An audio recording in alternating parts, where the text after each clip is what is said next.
موضوع الدرس في أحوال الأمم السالفة وما فيها من العبر سورة الحاقة تفسير ابن كثير. الحمد لله رب العالمين والصلاة والسلام على أشرف الأنبياء وسيد المرسلين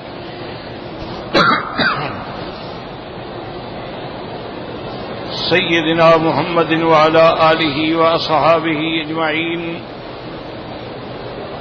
اللهم صل على سيدنا محمد وعلى آل سيدنا محمد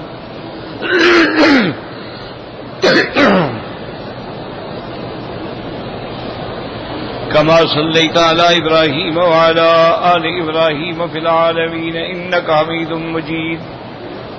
أعوذ بالله من الشيطان الرجيم. بسم الله الرحمن الرحيم. الحاقة ما الحاقة وما أدراك ما الحاقة كذبت ثمود وعاد بالقارعة فأما ثمود فأهلكوا بالطاغية وأما عاد فأهلكوا بريح صرصر عاتية سخرها عليهم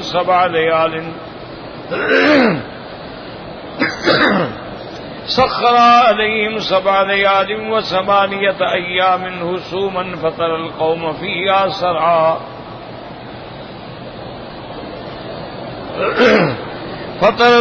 فيها سرعا كأنهم أعجاز نخل خاوية فهل ترى لهم من باقية.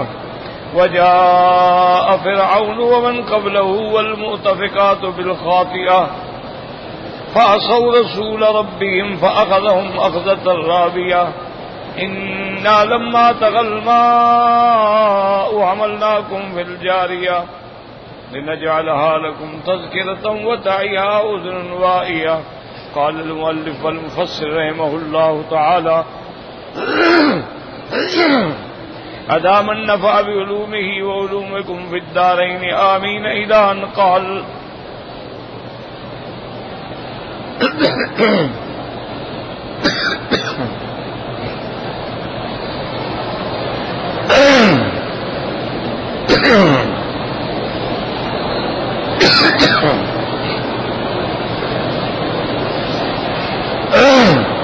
ثم قال تعالى وجاء فرعون ومن قبله فقرئ بكسر القاف ومن قبله أي ومن عنده ممن في زمانه في أتباعه من كفار الكبت.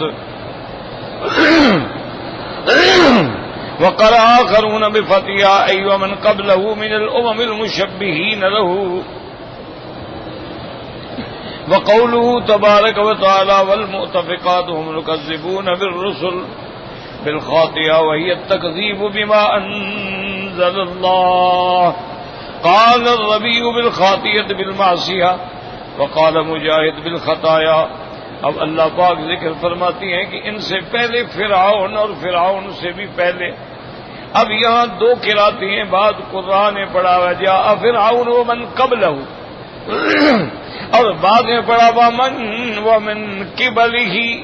تو اس کے دو ترجمے ہوں گے. یا تو جو اس کے زمانے میں تھے قوم قبط والے لوگ جو تھے انہوں نے بھی اللہ کی نافرمانی کی.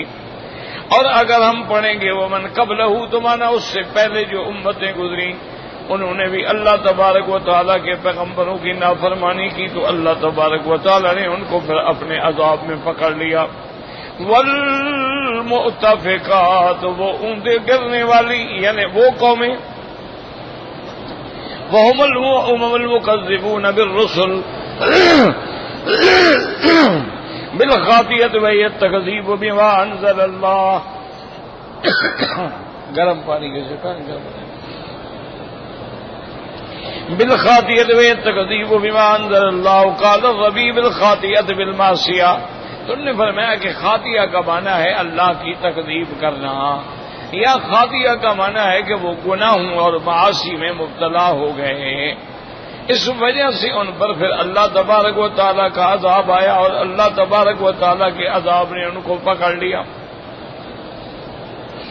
ولہذا قال تعالی فعصوا رسول ربهم وَهَذَا جِنْسٌ كُلٌّ كَذَّبَ رَسُولُ اللَّهِ إِلَيْهِمْ کہ جو پیغمبر ان کے طرف بھیجے گئے ان کی تکذیب کی. ان کل کذب الرسل وحق وعید، ان سب نے جب پیغمبروں کو جھٹلایا تو پھر اللہ کا عذاب ان پہ ثابت ہو گیا. ومن کذب برسول فقد کذب بالجمیع، جو بھی ایک پیغمبر کا انکار کرے گا گویا اس نے سارے پیغمبروں کا انکار کیا ہے. کما قال تعالی کذبت قوم نوح المرسلین، تو حالانکہ قوم نوح نے تو صرف نوح علیہ السلام کی تکذیب کی تھی، لیکن اللہ نے جمع کا صیغہ فرمایا مرسلین. اس کا معنی یہ ہے کہ ایک کی تکذیب سب کی تکذیب ہے. کذبت عاد المرسلین، کذبت ثمود المرسلین، وانما جاء الى كل امه رسول واحد، ہر امت کے پاس ایک پیغمبر بھیجا گیا، لیکن اللہ نے جمع کا صیغہ استعمال فرمایا تو معنی یہ ہے کہ ایک کا انکار جو ہے وہ سارے پیغمبروں کا انکار ہے. وَلِهَذَا قَالَ تَعَالَىٰ هَٰؤُلَاءِ فَعَصَوْا رَسُولَ رَبِّهِمْ فَأَخَذَهُمْ أَخْذَةً رَابِيَةً مَّنْ عَظِيمَةً شَدِيدَةً عَلِيمَةً، پھر اللہ کے عذاب نے ان کو پکڑا، ایسا عذاب جو بہت بڑا، سخت اور دردناک. وَقَالَ مُجَاهِدٌ رَابِيَةً شَدِيدَةً، وقال السدي رحمه الله تعالى رابية مهلكة، ثم قال تبارك وتعالى إنا لما طغى الماء أي زاد على الحد بإذن الله وارتفع على الوجود. وقال ابن عباس وغير طغى الماء كسرا، وذلك بسبب دعوة نوح عليه السلام على قومه حين كذبوه وخالفوه وعبدوا غير الله فاستجاب الله له. وأما أهل الأرض بالطوفان إلا من كان مع نوح عليه السلام في السفينة والناس كلهم من سلالة نوح وذريته. اب مفسر رحمۃ اللہ علیہ فرماتے ہیں اس کی وجہ یہ ہے کہ نوح علیہ السلام نے دعا کی تھی قوم کے لیے کہ یا اللہ یہ قوم جو ہے اب یہ ایمان نہیں لے آئے گی. لا تذر على الأرض من الكافرين ديارا انك ان تذرهم يضلوا عبادك ولا يلدوا الا فاجرا كفارا.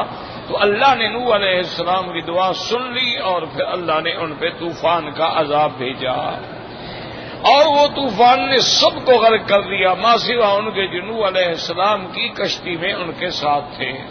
اور اس کے بعد جو قومیں بچ گئی ہیں ساری کی ساری اولاد نوح علیہ السلام میں ہیں. قال ابن جرير حدثنا ابن حمید قال حدثنا مهران عن ابي سنان سعيد بن سنان غير واحد عن علي بن ابي طالب رضي الله تعالى عنه قال لم تنزل قطرة من ماء الا بكيل على يدي ملك. حضرت علی فرماتے ہیں کہ بارش کا کوئی قطرہ، آسمان سے پانی کا کوئی قطرہ نہیں گرتا مگر اللہ کے حکم سے ایک معین حد کے اندر فرشتے کے ہاتھوں پہ. فلما قال يوم نوح اذن الماء دون الخزان فتقى الماء والخزان، اور جب نوح علیہ السلام کی قوم کی عذاب کا وقت آیا تو اللہ تبارک و تعالی نے پانی کو اجازت دے دی، پھر اس پہ جو فرشتے قابو کرنے والے تھے وہ بھی قابو نہ کر سکے. انا لما طغى الماء وزاد الحد باذن الله، جب پانی حد سے بڑھ گیا حملناکم فی الجاریہ ولم ينزل شيء من الريح الا بكيل على يد ملك. پھر اللہ تبارک و تعالی نے نوح علیہ السلام ان پہ ایمان لانے والوں کو کشتی کے سوار کر کے بچا لیا. اسی طرح ہوا جو ہے وہ بھی ایک اندازے کے مطابق اترتی ہے. الا یوم عاد، مگر قوم عاد کے عذاب کے لیے فإنه أذلها دون الخزان فخرجت، تو اللہ نے وہاں بھی اس کو پھر کھلی چھٹی دے دی. بریح صرصر عاتیۃ ایۃ علی الخزان، فلہذا قال تعالی ممتنا علی الناس انا لما طغى الماء حملناکم فی الجاریہ وہی السفینۃ والجارۃ وجه الماء. کہ جاریہ سے مراد کیا ہے؟ یعنی وہ کشتی مراد ہے جو پانی کی سطح پہ چلنے والی ہے، تیرنے والی ہے. لنجعلها لكم تذکرۃ، عد ضمیر الجنس لدلالة المعنى عليه، وابقينا لكم من جنسها ما تركبون على تيار الماء في البحار كما ذكرت وجعل لكم من الفلك والانعام ما تركبون. لتستووا على ظهوره ثم تذكروا نعمة ربكم إذا استويتم عليه لنجعلها لكم تذكرة.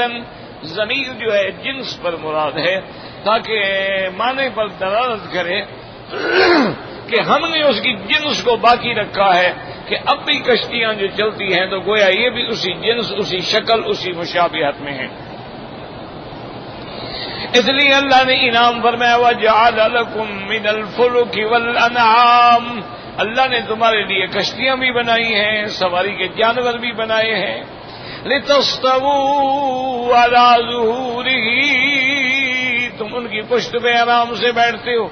ثُمَّ تَذْكُرُوا نِعْمَةَ رَبِّكُمْ إِذَا اسْتَوَيْتُمْ عَلَيْهِ، پھر تم اپنے اللہ کی نعمتوں کا شکر کرو جب تم اس پہ سوار ہوتے ہو. اب اللہ نے فرمایا وآیۃ اللہ مَنَّا حَمَلْنَا ذُرِّيَّةً فِي الْفُلْكِ الْمَشْحُونِ وَخَلَقْنَا لَهُم مِّن مَّا يَرْكَبُونَ وَقَالَ قَتَادَةُ أَبْقَى اللَّهُ السَّفِينَةَ حَتَّىٰ أَدْرَكَهَا وَيْلُ هَٰذِهِ أُمَّتِي وَالْأَوَّلُ أَظْهَرُ لِهَٰذَا قَالَ وَتَعِيَهَا أُذُنٌ وَاعِيَةٌ. اب مفسر رحمۃ اللہ علیہ فرماتے ہیں کہ حضرت قتادہ فرماتے ہیں کہ اللہ نے اس کشتی کو باقی رکھا حتیٰ کہ حضور صلی اللہ علیہ وسلم کی ابتدائی امت جو ہے اسلام لانے والی انہوں نے بھی اس کو دیکھا تھا. لیکن وہ پہلا قول جو ہے زیادہ راجح ہے. معنی یہ ہے کہ جنس کشتی کی شکل کو باقی رکھا گیا کہ آج بھی کشتیاں ہیں، آج بھی ان پہ آپ سواری کرتے ہیں، سوار ہوتے ہیں. وَتَعِيَهَا أُذُنٌ وَاعِيَةٌ اے تفاضل ذکرہ اذن واعیہ، یعنی اس کو سنیں، یاد رکھیں، یاد رکھنے والے کان. قال بعض حافظۃ سامعۃ، حفاظت کریں، سنیں، محفوظ رکھیں اور اطاعت کریں. وقال قتادہ اذن واعیۃ اقرتنی اللہ فانتفع بما سمع کتاب اللہ. اللہ تبارک و تعالی جن کے لیے ہدایت کے فیصلے کرتے ہیں تو ان کے کانوں کو حق کے لیے باندھ دیتے ہیں، وہ سنتے ہیں اور اطاعت کرتے ہیں. وقال تعالی وتعیہا اذن واعیۃ سمعتها اذن وهو عطیم له سمع صحیح وقل رجیح. اب حضرت ذات فرماتی ہیں اس کا معنی یہ ہے کہ کانوں نے سنا اور جس کا سننا صحیح تھا، عقل صحیح تھی، ان نے محفوظ رکھا. وهذا امر في كل من فهم ووعى. وقد قال ابن حاتم بن ابو ذر الدمشقي قال حدثنا عباس عن حديث بن الصبي الدمشقي حدثنا زيد بن يحيى قال حدثنا علي بن حوشب سمعت مكهولا يقول من ادعى على رسول الله صلى الله عليه وسلم وتعيها اذن واعيه. قال رسول الله سألت ربي يجعلها اذن علي. ایک روایت میں یہ آتا ہے کہ جب یہ آیت نازل ہوئی تو حضور فرماتے ہیں کہ میں نے اللہ سے دعا کی کہ یا اللہ حضرت علی کو بھی ان میں سے بنانا جو سنیں بھی، سمجھیں بھی، یاد بھی رکھیں. وقال يقول ما سمعت من رسول الله شيئا قط ونسيته. حضرت علی فرماتے ہیں کہ اس کے بعد میں نے جو بھی حضور پاک سے سنا پھر میں کبھی نہیں بھولا. وهكذا رواه ابن جرير عن علي بن سالم رضي الله عنه علي بن حوشب يقول به حديث مرسل. وقد قال ابن اياد حدثنا جابر محمد بن عامر قال حدثنا بشر بن آدم قال حدثنا عبد الله بن الزبير ابو محمد يعني والد ابي احمد الزبيري حدثني صالح بن الهيثم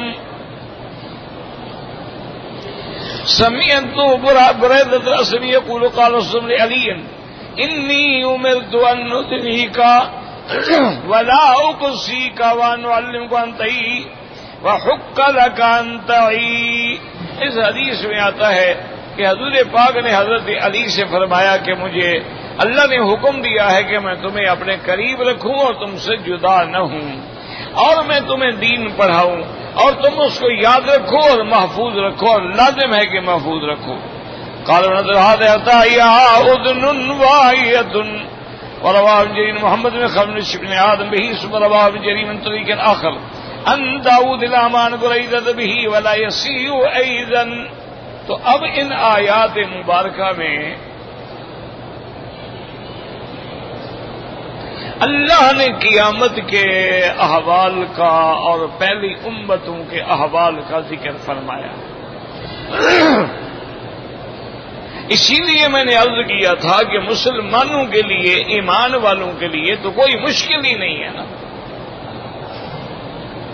اللہ نے فرما دیا قیامت ہے، بس بڑا ایمان ہے۔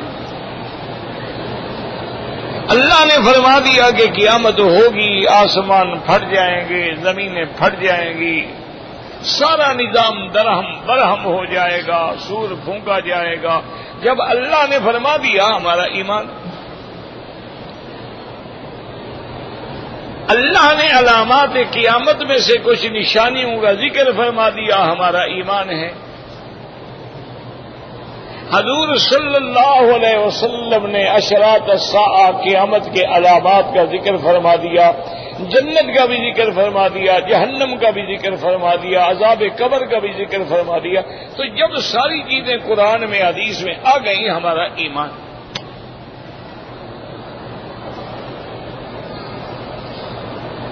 اب مشکل جو ہے صرف ان لوگوں کے لیے ہے جو کافر ہیں، جن کا ایمان ہی نہیں ہے، نہ وہ خدا کو مانتے ہیں، نہ رسول کو مانتے ہیں، نہ قرآن کو مانتے ہیں۔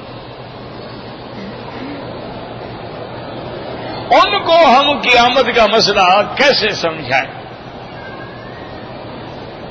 کہ بھئی ان کا تو ایمان ہی نہیں ہے۔ اس لیے اللہ نے پھر قوموں کے واقعات بیان کیے ہیں کہ نوح علیہ السلام کی قوم کا یہ واقعہ ہے، حضرت لوط علیہ السلام کی قوم کا یہ واقعہ ہے، حضرت صالح علیہ السلام کی قوم کا یہ واقعہ ہے، حضرت ہود علیہ السلام کی قوم کا یہ واقعہ ہے۔ اللہ نے پھر ان قوموں کا ذکر کیا کہ بھئی اگر تم نہیں مانتے ہو تو ان قوموں کی تاریخ پڑھ لو، ان کے حالات پڑھ لو، ان کے مقام جا کے دیکھ لو کہ جو اللہ نے قرآن میں کہا ہے وہ ٹھیک ہے یا نہیں ہے۔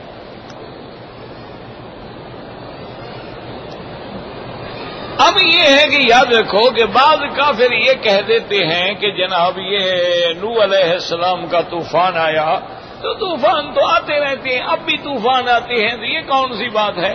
یہ اللہ کا عذاب تھوڑا ہے، یہ تو ایک نظام ہے، نظام دنیا ہے۔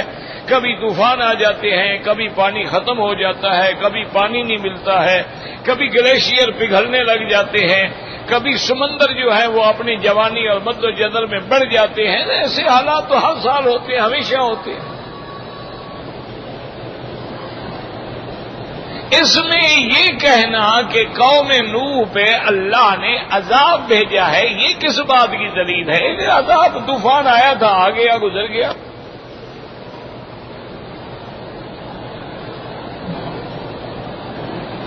لیکن یاد رکھیں کہ یہ عجیب حادثہ ہے کہ حضرت نوح علیہ السلام نے اپنے اللہ سے دعا کی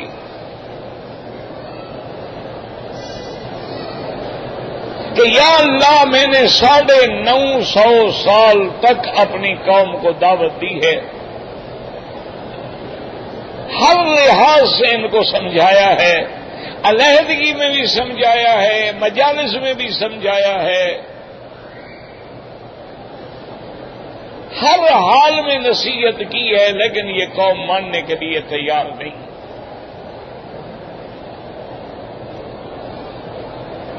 اور جب بھی میں نے ان کو اللہ تیرے دین کی، تیری توحید کی دعوت دی ہے، ان نے نفرت کی ہے، انہیں کانوں میں بھی انگلیاں دی، سننا بھی نہیں چاہا، دور ہو گئے۔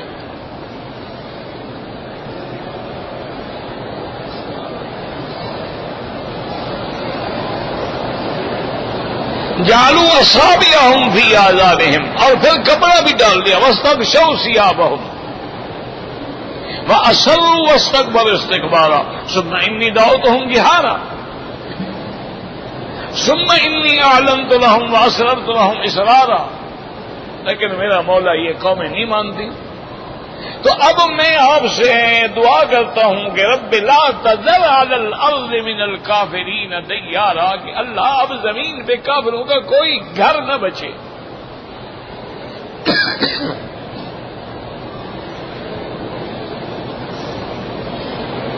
کیوں اگر آپ نے ان کو چھوڑ دیا، ان کو عذاب نہ کیا، یہ تو خود بھی گمراہ ہیں، ان کی نسلیں بھی گمراہ ہوں۔ اللہ تبارک و تعالی نے نوح علیہ السلام کو وحی بھیجی کہ ہم نے آپ کی دعا منظور کر لی ہے اور آپ کی قوم پہ عذاب آنے والا ہے،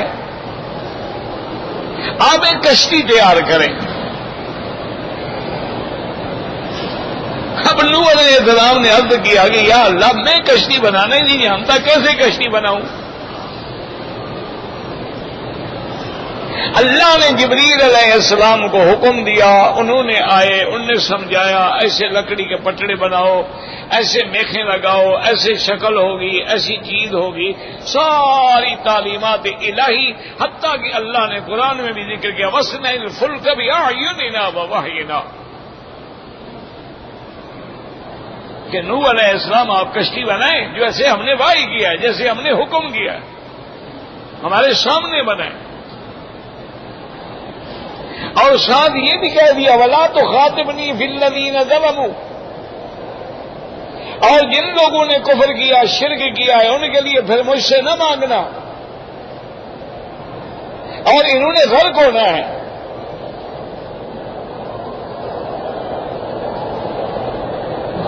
اب حضرت نوح علیہ السلام کشتی بنا رہے ہیں اور قوم کے بندے جو ہیں جب گزرتے ہیں مذاق بناتے ہیں، ٹھٹھا کرتے ہیں، مخول کرتے ہیں۔ بھئی نوح علیہ السلام کشتیاں دریاؤں میں چلتی ہیں، یہ پہلی کشتی ہے، ہم دیکھ رہے ہیں کہ تم خشکی پہ بنا رہے ہو، عجیب کشتی ہے بھئی یہ۔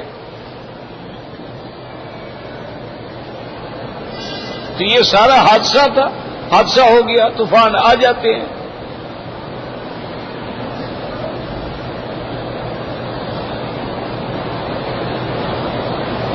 کلما مر علیہ ملأ من قومہ سخروا منہ، مذاقیں کرتے تھے، ٹھٹھا کرتے تھے، مخول کرتے تھے۔ اب جب کشتی تیار ہو گئی تو اب نوح علیہ السلام نے اللہ سے سوال کیا کہ یا اللہ اب مجھے کیا پتہ لگے گا بھی طوفان کب آئے گا؟ تو اللہ نے باقاعدہ علامت بتاتا اذا جاء امرنا وفارت النور قل نحمل فيها من كل زوجين اثنين۔ اللہ نے ارشاد فرما دیا کہ نوح علیہ السلام جب تنور سے جس میں آگ جلائی جاتی ہے، جس میں روٹی پکائی جاتی ہے، جب اس کے اندر سے پانی کا چشمہ ابلے تو سمجھ لینا کہ طوفان آ گیا ہے، پھر جلدی جلدی ہر چیز کا جوڑا جوڑا اپنی کشتی میں بٹھا دو۔ جو انسان ہے وہ تو انسان ہے، ان کے علاوہ بھی جتنے جانور ہیں، گائے ہیں، بکریاں ہیں، بیل ہیں، جو چیزیں ہیں سب کے جوڑے جوڑے جو ہیں وہ کشتی میں بٹھا دیں۔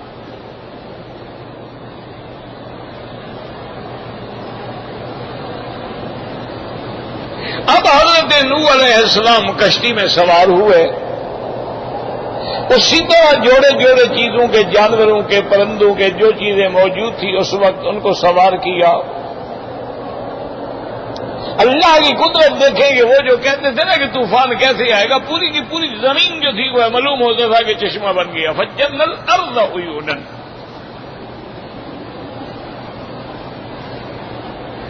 اللہ نے یہ نہیں فرمایا کہ فجرنا من الارض العیون، فرمایا فجرنا الارض، ہم نے ساری زمین کو گویا چشمہ بنا دیا، ساری زمین کھل گئی۔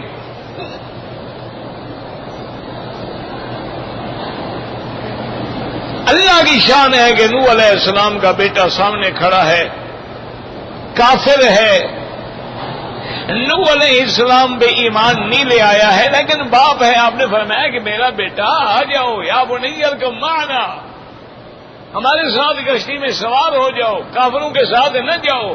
اب آج کوئی نہیں بچے گا، صرف وہ بچیں گے جو کشتی پہ ہوں گے۔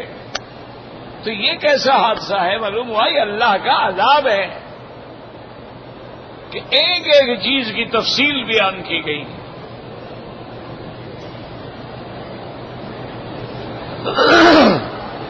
بیٹا چونکہ کافر ہے، کہنے لگا ابا جانا مجھے کیا ڈرا رہے، قال ساوی الی جبل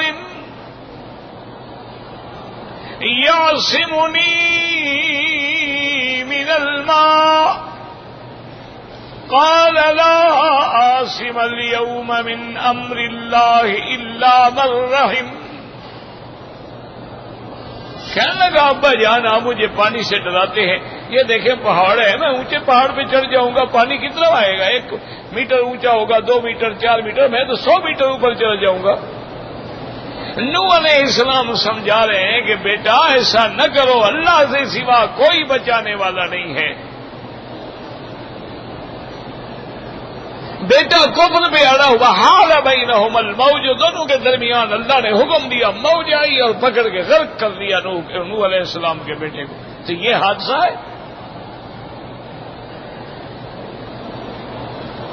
اور پھر نوح علیہ السلام یعنی حادثے سے پہلے ان کو پتا ہے کشتی بنا رہے ہیں، کشتی میں بٹھا رہے ہیں، اپنا بیٹا سوار نہیں ہوتا، اس کو بلا رہے ہیں، وہ نہیں آتا ہے، غرق ہو جاتا ہے، اور کشتی پھر اللہ کے حکم سے چلتی ہے اور جودی پہاڑ پہ آ کے ٹھہر جاتی ہے اور دنیا کے لیے نمونہ اور عبرت بن جاتی ہے. اللہ نے فرمایا اسی کو دیکھ لو کہ اس طرح اگر قوم فنا کرنے کی مجھ کے میرے اندر طاقت ہے تو اس عالم کو بھی فنا کرنے کی طاقت ہے اور قیامت قائم کرنے کی طاقت ہے.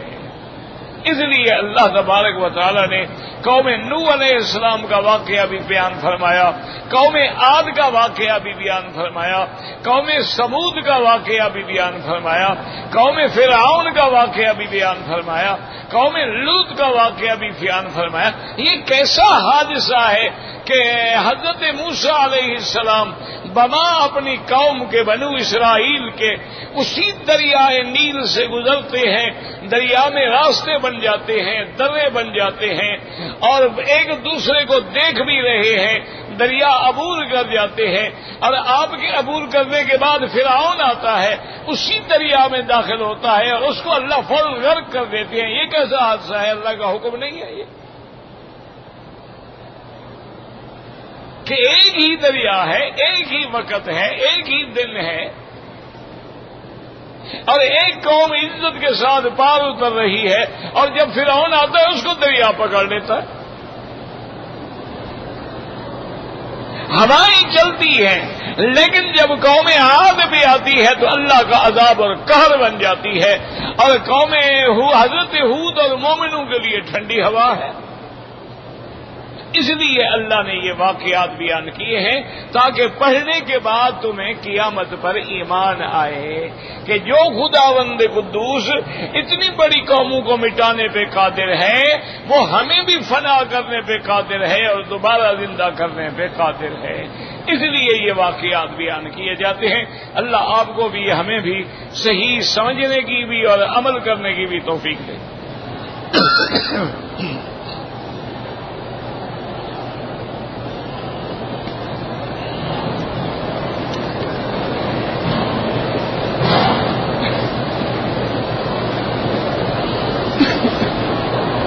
کہتے ہیں جی کہ اگر کوئی آدمی یہ کہے کہ اس نے خواب میں حضور صلی اللہ علیہ وسلم کی زیارت کی ہے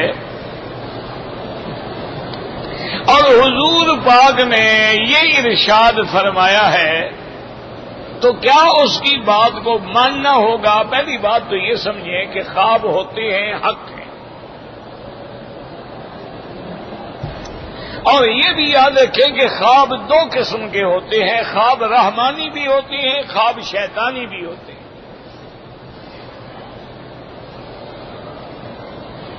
اب رحمانی خواب ہے کہ اللہ پیغمبر کی زیارت نصیب کر دے، کعبہ اللہ کی زیارت نصیب ہو جائے، مدینہ منورہ کی زیارت نصیب ہو جائے. آدمی خواب میں نماز پڑھ رہا ہے، قرآن پڑھ رہا ہے، یہ سب اللہ کی طرف سے. اور اگر آدمی برائی میں مبتلا ہے، کوئی عورت ہے، کوئی لڑکی ہے، کوئی شیطانی کام ہے تو یہ شیطانی خواب. یا بعض اوقات خواب میں ڈرایا جاتا ہے،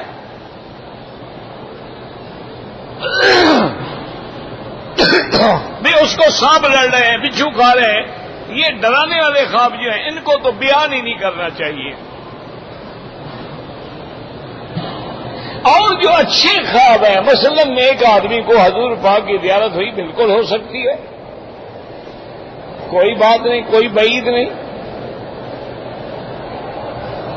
لیکن اس کے لیے شرط یہ ہوتی ہے کہ دیکھنے والا، جو خواب دیکھنے والا بندہ ہے، پہلے اس کا اپنا حال کیا ہے، عقیدہ کیا ہے، عمل کیا ہے۔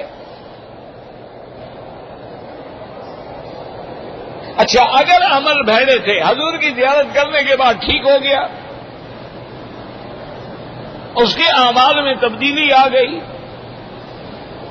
اس نے اپنی شکل حضور جیسی بنا لی، اپنا لباس حضور جیسا بنا لیا، صحیح معنی میں متبع رسول بن گیا، تو خواب سچا ہے۔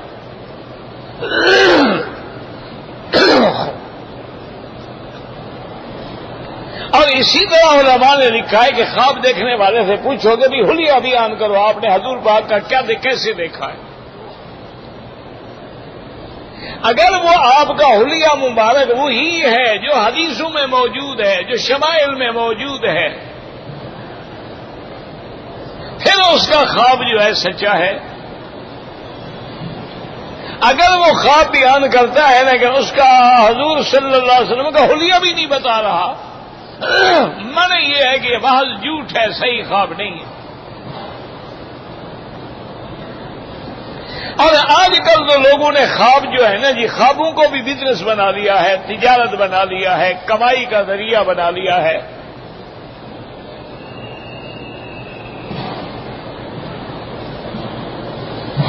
ایک آپ کے ہاں بڑے مشہور آدمی ہیں، ڈاکٹر بھی ہیں، وہ پتہ نہیں پروفیسر بھی ہیں، اللہ عالم، ہم نے تو نام سنا ہے، ایک آدھا دفعہ ملاقات بھی ہوئی ہے۔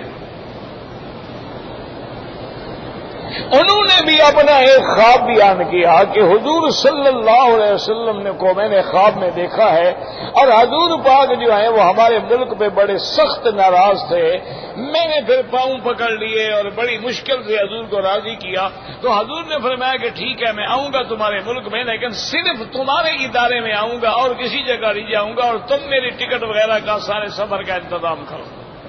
یہ خواب ہے۔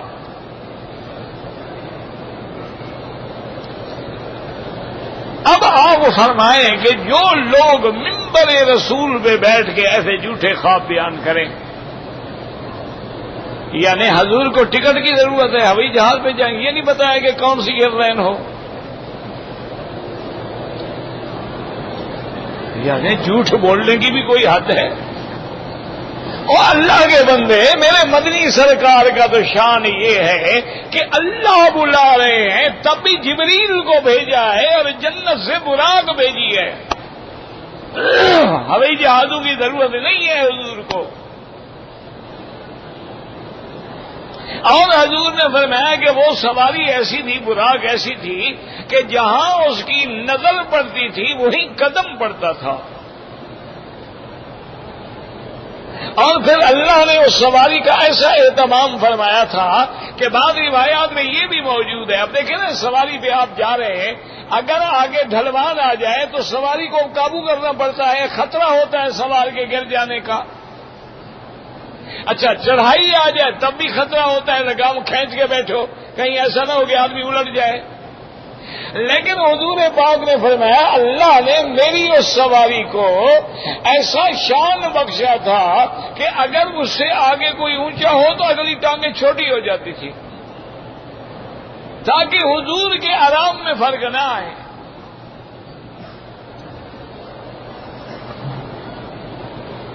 اور پھر اس براق پہ بیٹھنے کے بعد سرکار دو جہاں صلی اللہ علیہ وسلم مسجد اقصی پہنچے ہیں، اور آپ کے استقبال کے لیے 1,24,000 پیغمبر حضرت آدم سے لے کر عیسیٰ علیہ السلام تک کھڑے ہیں۔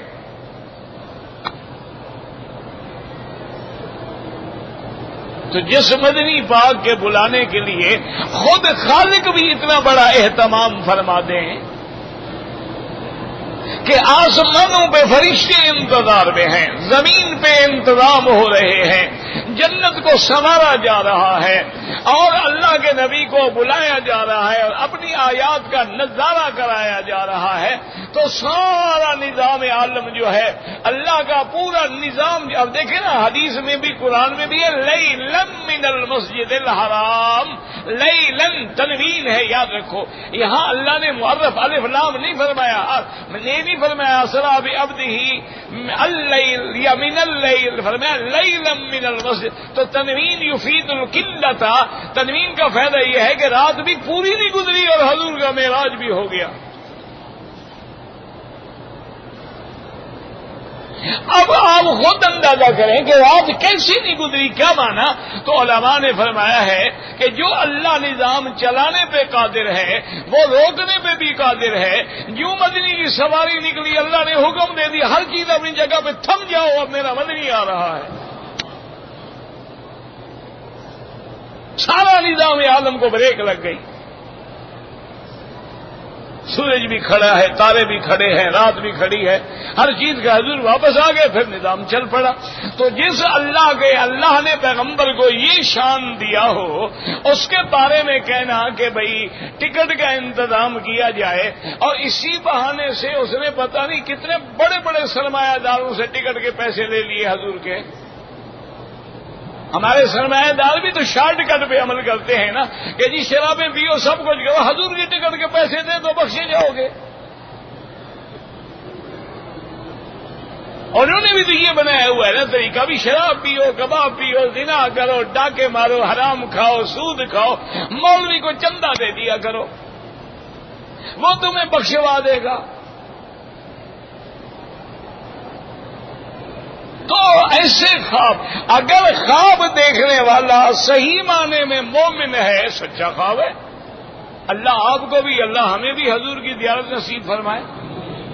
اور خواب حضور کی زیارت کا سب سے بڑا طریقہ یہ ہے، گناہوں سے توبہ کرو، عقل حلال ہو، صدق مقال ہو، اور سب سے زیادہ درود شریف پڑھا کرو، سارے وظیفے چھوڑ دو، جتنا درود زیادہ پڑھو گے اتنا جلدی حضور کی زیارت نصیب ہو جائے گی۔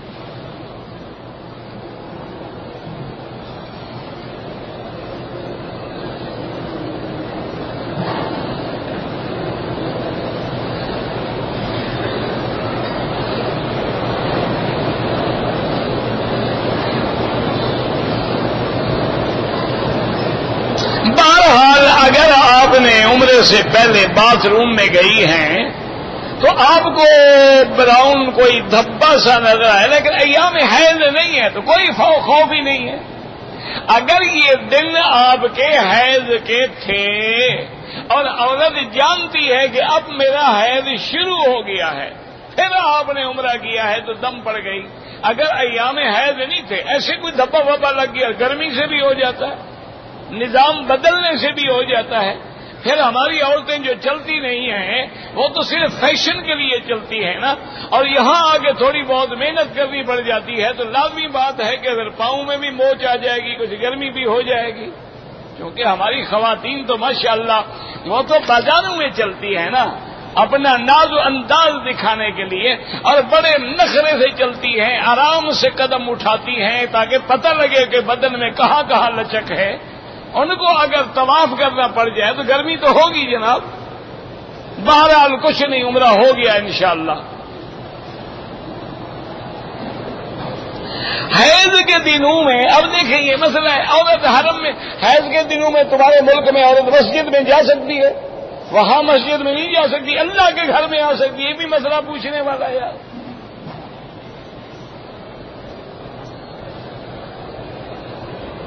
شوہر کو طواف الوداع کرنے کی کوئی ضرورت نہیں، عمرے والوں کے لیے طواف الوداع ہوتا ہی نہیں، اور حج میں بھی اگر عورت کو حیض آ جائے تو طواف الوداع معاف ہے، شوہر کو کرنے کی کیا ضرورت ہے؟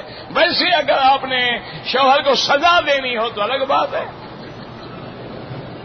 ہاں کوئی نہ کوئی پھٹیک میں لگائے رکھے نا۔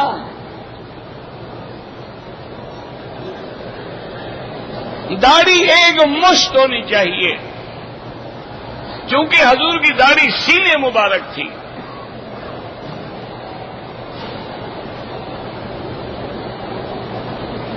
ہم نے ایک عمرہ کر لیا ہے اب ہم مدینہ منورہ جا رہے ہیں، واپسی پہ اگر مکے آئیں تو عمرہ لازمی ہے، مدینہ منورہ میقات ہے، نہیں کریں گے دم پڑ جائے گی۔ غلام رسول یا غلام نبی، اگر غلام بمانے نوکر ہے جیسے ہمارے ہاں ہوتا ہے تو کوئی حرج نہیں ہے۔ ہاں عبد النبی یا عبد الرسول رکھنا جو ہے وہ شرک ہے۔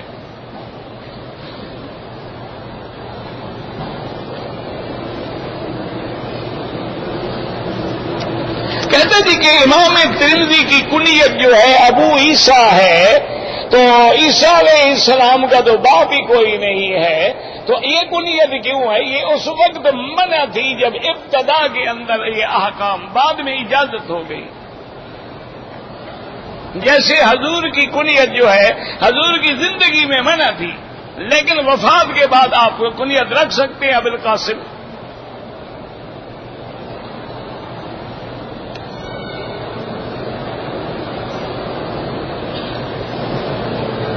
کہتے ہیں کہ لوگ درس کے لیے مغرب میں بھی یہی کھڑے ہو جاتے ہیں، بھی اللہ ہدایت دے، پھر تم ان کو جگہ نہیں دیتے بیٹھنے کی، وہ کیا کریں؟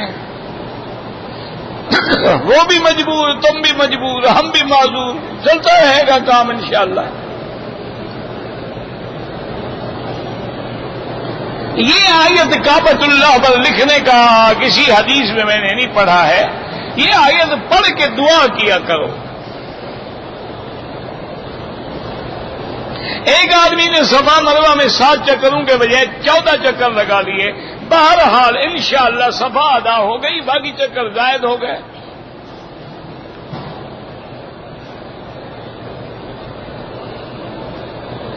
اگر کام کے لیے تمہیں کمپنی نے ریاض سے مکہ بھیجا، عمرہ نہیں کیا، کوئی حرج نہیں۔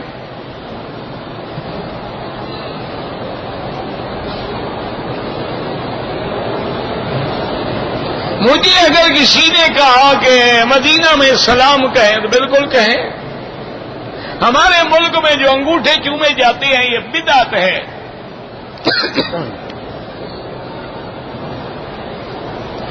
ہمارے ہاں قومی بچت سکیم ہوتی ہے بینکوں میں، وہ سود ہے، سود کے چکر میں نہ پڑیں، ان بینکوں میں پیسہ رکھیں جو اسلامی نظام کے مطابق چلتے ہیں۔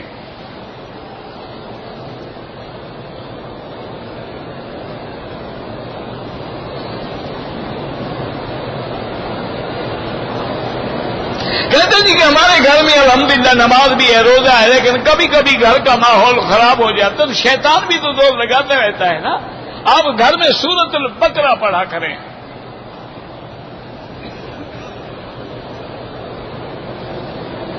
میرے بچے نہیں ہوئے، اللہ سب کو اولاد دے، لیکن علاج بھی کراؤ۔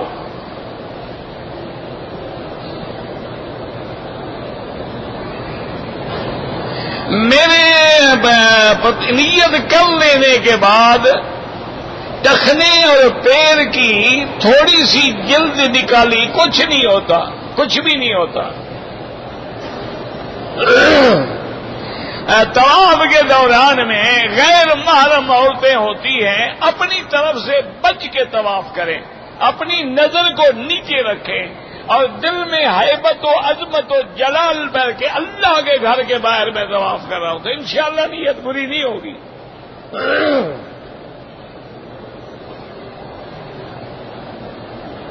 ابو ہریرہ کو تو کوئی ضعیف نہیں کہتا، نعوذ باللہ ثم نعوذ باللہ ثم نعوذ، وہ تو صحابی ہے، اللہ کے بندے، صحابی بھی کبھی ضعیف ہوتا ہے۔ الصحابۃ کلھم صدوق وعدول۔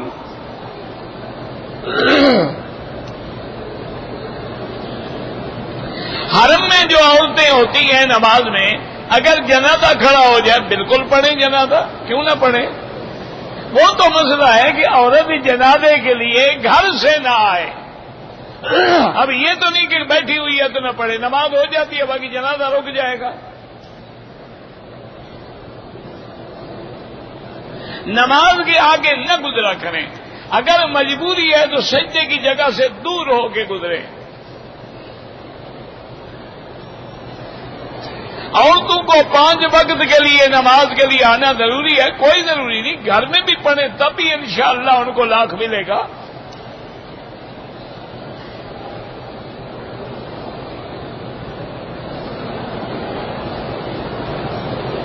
اگر احرام کی حالت میں احرام گندا ہو گیا، آدمی نے کھول لیا، دھو لیا، بدل لیا، کچھ بھی نہیں ہوتا.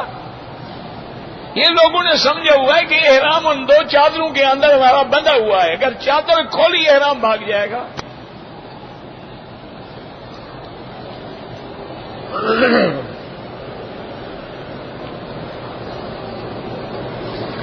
احرام کے دوران میں صفا کے مقام پر 3 چکر لگانے کے بعد طبیعت خراب ہو گئی، گھر جا کے احرام اتار کے کپڑے پہن لیے، سر منڈا لیا، انشاءاللہ دم پڑ گئی کہ آپ نے 7 چکر پورے نہیں کیے.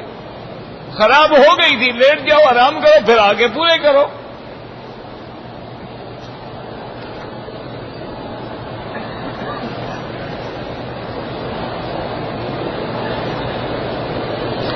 کعبۃ اللہ کی طرف یا قرآن پاک کی طرف پیر نہ کریں وہ لوگ جن کے ملک میں یہ بے ادبی سمجھی جاتی ہے. یہاں کے عرب لوگ اس کو بے ادبی میں شمار نہیں کرتے. اگر درس قرآن میں کوئی کرسی پہ بیٹھی اور کتاب نیچے ہو کوئی حرج نہیں.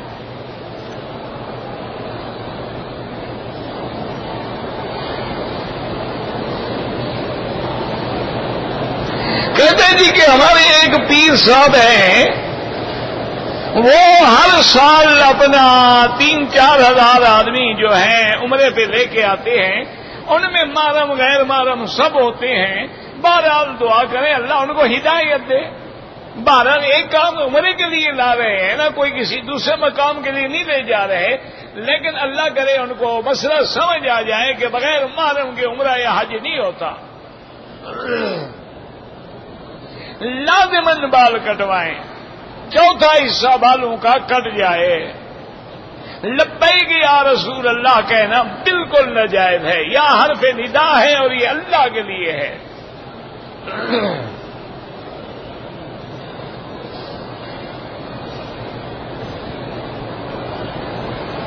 کہتے جی کہ بعض لوگ ہمارے ملک سے کھڑے ہو کر موبائل پہ کہتی ہیں کہ فلاں شخص کا سلام حضور کو پہنچا دیں، بالکل گستاخی ہے.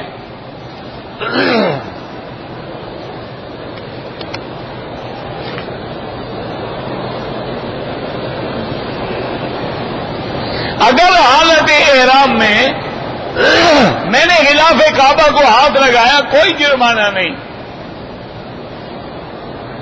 حالت احرام میں اگر کوئی آدمی سو جائے اور سوتے ہوئے کپڑا منہ پہ یا سر پہ آ جائے کچھ بھی نہیں ہوتا.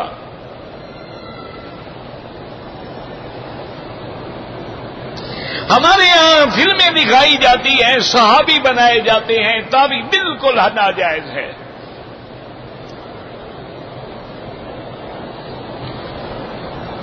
حدود حرم میں اور خاص طور پہ طواف میں بالکل جو ہمارے موبائلوں میں موسیقی لگی ہوئی ہے یہ حرام ہے. اپنی نمازیں بھی برباد ہوتی ہیں اور ساتھ کھڑے ہوئے لوگوں کی بھی برباد ہوتی ہے. ان سب کا گناہ اس پہ ہے جس کا موبائل ہے. مسجد عائشہ بھی عمرہ کر سکتے ہیں، یہ رانا سے کریں، جہاں سے مرضی آئے کریں. ربنا تقبل منا انك انت السميع العليم وتب علينا انك انت التواب الرحيم. اللهم اجعل لنا وللمسلمين من كل هم فرجا ومن كل ضيق مخرجا ومن كل بلاء عافية. اللهم اشفنا واشف مرضانا وارحم موتانا واستجب دعاءنا ولا تخيب رجاءنا برحمتك يا ارحم الراحمين. اللهم استرنا بسترك الجميل. اللهم استر عوراتنا، امن روآتنا، خفف روآتنا. اللهم لا تجعل مصيبتنا في ديننا ولا الدنيا اكبر همنا ولا مبلغ علمنا ولا الى النار مصيرنا واجعل الجنة هي دارنا وقرارنا. اللهم لا تسلط علينا بذنوبنا من لا يخافك فينا ولا يرحمنا. یا اللہ عالم اسلام کی عزت کا فیصلہ فرما. یا اللہ مسلمان جس ملک میں ہیں ان کی جان مال آبرو عزت کی حفاظت فرما. صلی اللہ تعالی علی خیر خلقہ سیدنا محمد وعلی آلہ وصحبہ اجمعین. اللہم صلی علی سیدنا محمد وعلی آل سیدنا محمد.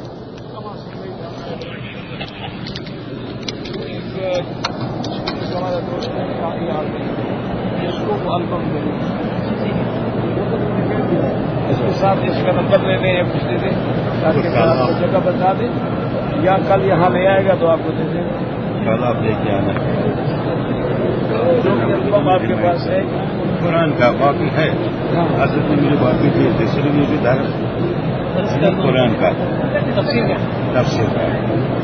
آپ بتا دیں ان کو کتنا آپ کو چاہیے بتا دیں وہ تیار کر کے دے گا نا. بتاؤں گا آپ تیار ہوگا. تیار بنا سکیں